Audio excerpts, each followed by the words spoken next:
Iyo mirima y'ibigori iri mu mwonga wa Nyawisesera usangiwe n'amakomine ya Gatara na Matongo y'intara ya Kayanza. Abene igihugu bakaba bashize hamwe amatongo yabo barimira rimwe imbuto y'ibigori robanuye mu ntumbero yo kugwiza umwimbu.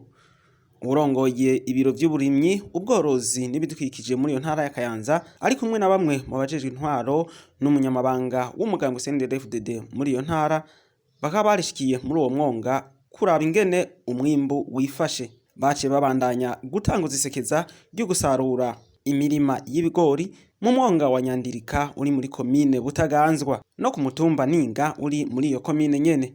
Ujejwe uburimyi, ubworozi n'ibidukikije muri iyo ntara akabashima umwimbu wabonetse. Kuno munsi w'itariki 11 z'ukwezi kwa mbere 2022 aha mu ntara yacu ya Kayanza haramutse isekeza ryo gutanguza mu myonga itandukanye isoroma ry'ibigori vyarimwe muci nkuko mubibona ngaha turi murabona ko turi ku mutumba wa Ninga muri komine ya Butaganzwa aho kuri no mutumba harimo n'umutumba wa Munyinya harimwe hegitari zishika 31 z'ibigori. Ivyo bikaba vyateragiwe muci ni kuvuga ukuntu vyakozwe abene ho twarabakurikiraje kumera mu ntwaro baragomera amazi ruguru baraheza barayatumeza ku buryo bwo ari yafashije kuvomera ibigori vyateragiye kuri n'umutumba.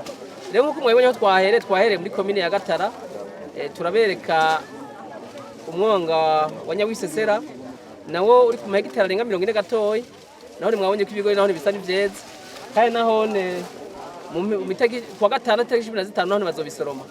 Mwabonye ko tuhavuye naho twaciye tuza muri no komine ya Butaganzwa aho twatanguje ibikorwa byo gusoroma ibigori mu mwonga wa Nyandirika aho hari amahegitari agera 51 aho rero twaciye naho tugeze abene igihugu abarimyi baho bose barahimba baranezererwa n'umwimbu bona bazoronka kuko uzobasahiriza ushobora kwivuna inzara mbere umusesekara uzoboneka bakaba bazoshobora kugira kumbira ashobora kuronka amafaranga yo gushobora kwikenuza ku bindi bakeneye.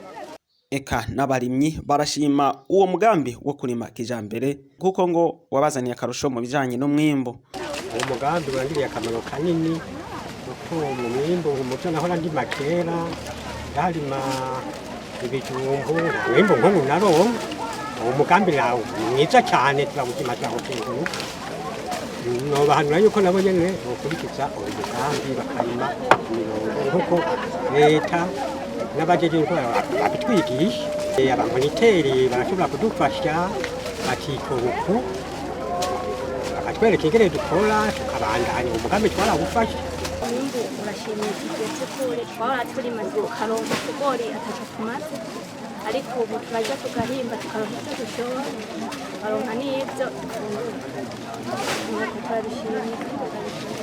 abakera kama bakajya mu mugambi hariho abo babivuga bigaca inyuma y'amatwi nka twebwe ubwa mbere ntitwabitahuye barabivuga akamenga ni ibintu bitanabaho no mu bwa mbere ntitwabiteye rwose ariko ubu murabona no ku mitumba y'uko babiteye twitavye nabo bojijuka bakajya hamwe n'abandi bakarangura imigambi nk'uko natwe twayiranguye.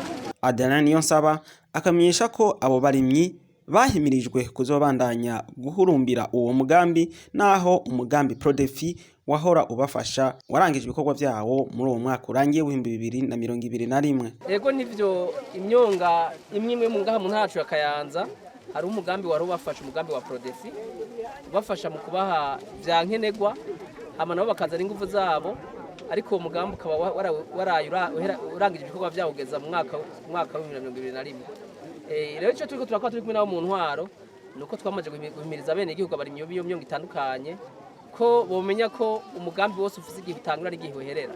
Rero bariteguye kandi barabitwemereye ko atakizohinduka niba barose imbuto z'ibigori cyangwa imbuto z'ibiharage ubu nyine bazovyigurira hama n'imyavu imbere batanga ama avance hama ivyo kurima ku buryo bwa kijambere bishite bibana nk'uko byari bisanzwe. Hama ikira cyo mwomye nuko naho kuko ngaha twabikoze nuko abene bose bahimirije bashira amatongo yabo hamwe no kuvuga barimira rimwe bagaterera rimwe bagarira rimwe bakagwaniriza hamwe ingwara n'ibindi vyononye rimwe hama bakongera bagasoromera rimwe. Ndibaza mwabonye ko twaciye hose ibigori hose birumye kandi byose biri kugezo rumwe. Uwajejwe uburimyi mu ntara ya Kayanza ndetse n'abajejwe intwaro bagahamagarira abo barimyi kubungabunga umwimbu baronse. twohanura abantu bagiye kwimbura twagiye turaca hose mbere namaze kubitangura mbere no mu yindi myonga y'intara yacu ya Kayanza ni uko bokumva ko no mwimbu baronse batowusesagura uwo mwimbu wo kubungabunga kugira baronke ivyo bafungura hama umusesekara wonyene gusa ubu bari wo bashobora gutwara ku isoko kugira bashobore kuronka amafaranga ashobora kubafasha kwikenura.